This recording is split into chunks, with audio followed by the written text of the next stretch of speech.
আজকে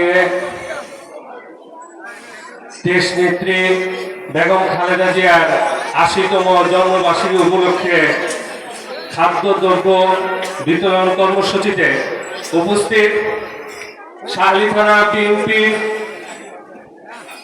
আহ্বায়ক জনাব এস.এম. কায়সার পাপ্পু ভাই, উপস্থিত শাহলী থানা বিএনপির সংগ্রামী যুগ্ম আহ্বায়ক জনাব সলামান দেওয়ান ভাই, উপস্থিত শাহলী থানা বিএনপির যুগ্ম আহ্বায়ক শামসুল কবির ভাই, উপস্থিত শাহলী থানা ৮ নং ওয়ার্ড বিএনপির সংগ্রামী সভাপতি, আজকের এই অনুষ্ঠানের প্রধান বক্তা হাফেজ সাইফুর রহমান লিটন ভাই, উপস্থিত শাহলী থানা ৯৩ নং ওয়ার্ড বিএনপির নির্বাচিত সভাপতি আফসার খান সেলিম ভাই, উপস্থিত অন্যান্য যুগ্ম আহ্বায়ক বৃন্দ এবং শাহলী থানা অঙ্গ সংগঠনের নেতৃবৃন্দ।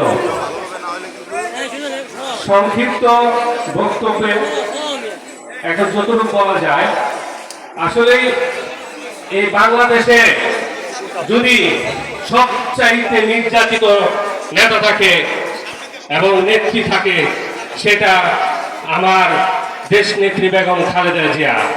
কারণ উনি বারবার কারা নির্যাতিত নেত্রী।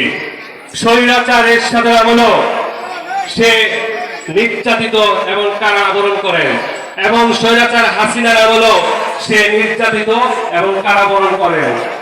একমাত্র কারণ উনি এই দেশ এবং এই দেশের জনগণের জন্যই এই নির্যাতন সয়ে গেছেন, এবং ওনার আদরের সন্তান আরাফাত রহমান কুকু, যার মৃত্যু উনি ওনার সামনে দেখতে পারেন নাই, উনি বিদেশের মাটিতে ছিলেন।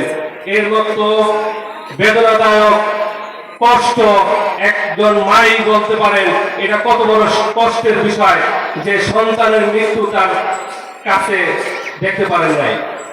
এবং আমাদের ভবিষ্যৎ আগামী প্রধানমন্ত্রী দেশনায়ক জনাব তারেক রহমান দীর্ঘ ১৭ বছর সে বিদেশের মাটিতে আমাদের দেশের জনগণ থেকে বঞ্চিত আছেন।